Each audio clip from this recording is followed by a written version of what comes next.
영원한 봄의 도시 달랏에서 펼쳐지는 비즈포럼과 친선 골프대회. K비나센터가 베트남 람동성 달랏시 정부와 함께 국제 관광도시로 급부상하고 있는 달랏에서 한 베트남 기업인 친선 골프대회를 개최합니다. 이번 행사는 베트남 람동 달랏 지역에 대한 투자 진출 세미나를 비롯해 개발 현장 답사, 현지 성공기업 방문 및 비즈 매칭, 고위공무원 초대 식사 강연 등 다채로운 프로그램으로 구성됩니다. 특히 대한항공 달랏 직항편으로 진행되는 이번 산업시찰 참여자들에게는 투자 정보 제공과 함께 K비나 개발 프로젝트에 대한 참여 우선권이 주어집니다. 참여 문의 신청은 K비나센터로 해주시면 됩니다.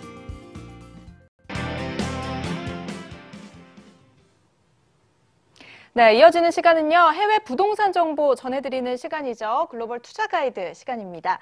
자, 오늘은요, 이 해외 부동산 투자를 할 때 국내에서 해외로 자금을 보내는 송금 부분에 대해서 자세히 좀 얘기를 나눠보려고 하는데요. 도움 말씀 위해서 김병진 신한은행 외연사업부 차장 나오셨습니다. 안녕하세요. 네, 안녕하십니까. 만나서 반갑습니다. 네, 차장님, 베트남이나 미국 요즘 뭐 해외 투자하시는 분들이 굉장히 많은데요. 네, 그렇죠. 가장 이제 첫 번째 단계가 그쪽으로 돈을 보내야 되는 거잖아요. 근데 맞습니다. 이런 부분부터가 어려워하시는 분들이 굉장히 많습니다. 일단 투자금을 보낼 때 기본적인 절차가 어떻게 되는지 간략하게 설명을 좀 해주시죠. 네. 기본적으로 우리 국민인 거주자의 해외 부동산 취득은요, 외국환 거래법을 기본으로 합니다. 그래서 여러분들께서 반드시 은행을 통해서 신고 수리를 해야 합니다. 신고 수리 종류는 크게 세 가지가 있는데요. 첫째는 주거외, 둘째는 주거용, 셋째는 임차용이 있습니다. 여기서 주거용은 말 그대로 우리가 해외에 가서 실제로 사시는 경우를 말씀드릴 수 있는데요. 과거에 우리 이민 가시거나 아니면 최근에 자녀 유학 등을 위해서 하시는 경우가 해당되고요. 임차용은 해외에 임차보증금을 보내서 렌트하는 경우입니다. 개인분들은 많이 하지는 않고요. 우리 법인들에서 종종 이루어지고 있습니다. 자, 우리가 일반적으로 말하는 해외 투자하는 경우는 바로 전부 주거 외에 해당됩니다.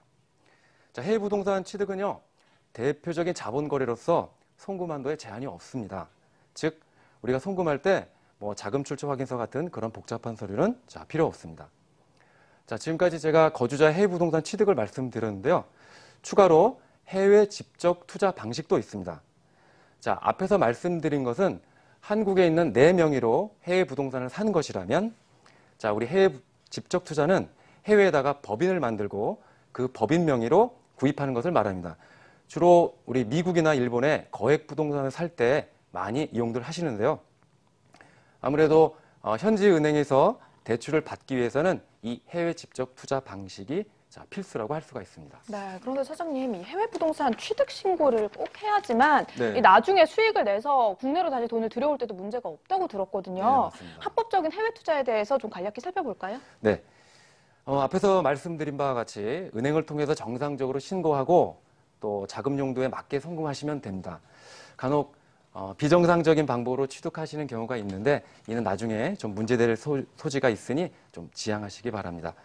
자, 해외 수익에서 발생한 수익을 국내로 가져오는 것은 물론 해당 나라의 법률에 따라서 약간씩은 다른데요. 자, 우리가 많이 하시는 베트남을 예를 들면 한국에서 정상적으로 은행을 통해서 신고하시고 나간 금액이고 나중에 베트남에서 그 물건을 매각하시고 세금을 정상적으로 납부하신 경우라면 얼마든지 자유롭게 한국으로 들어올 수 있습니다. 네, 취득 신고라고 하니까 좀 앞이 깜깜하신 분들도 있을 것 같은데 네, 은행에서 맞습니다. 좀 대행을 해주는 것도 있다고 들었어요. 맞나요? 네, 맞습니다. 네. 자, 일반적으로 부동산은 취득하시고요, 보유하고 처분한 이 세 단계를 반드시 걸치게 되는데요. 해외 부동산도 마찬가지입니다. 자, 은행에서는 이 서류 같은 걸 대신 받아서 국세청, 관세청, 금감원에 모두 고객님들 대신해서 서류를 제출하고 있습니다. 중요한 게 한 가지가 남았습니다. 고객님들이 반드시 아셔야 하는데요.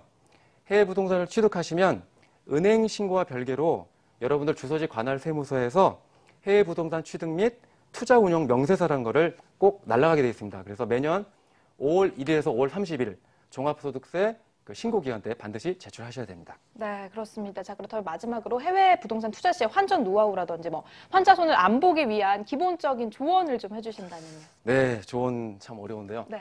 자, 우리 여러분들이 해외 투자할 때는 가장 중요한 게 바로 환율입니다. 네. 자, 이론적으로 우리가 환율이 쌀 때 자산을 사서 그리고 환율이 비쌀 때 파는 것이 가장 이상적인데요.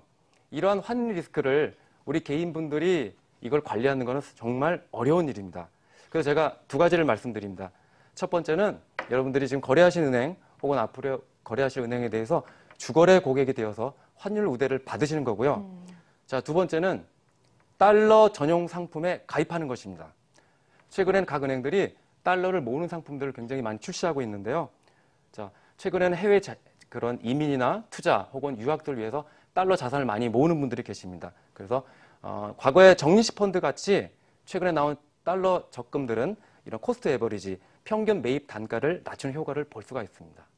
네, 해외 부동산 투자 생각하시는 분들 참고하시고요. KB나 투자 세미나도 같이 한번 참고를 해보시면 좋을 것 같습니다. 자, 이렇게 김병진 신한은행 외환사업부 차장과 이야기 나눴습니다. 차장님, 오늘 말씀 고맙습니다. 네, 고맙습니다.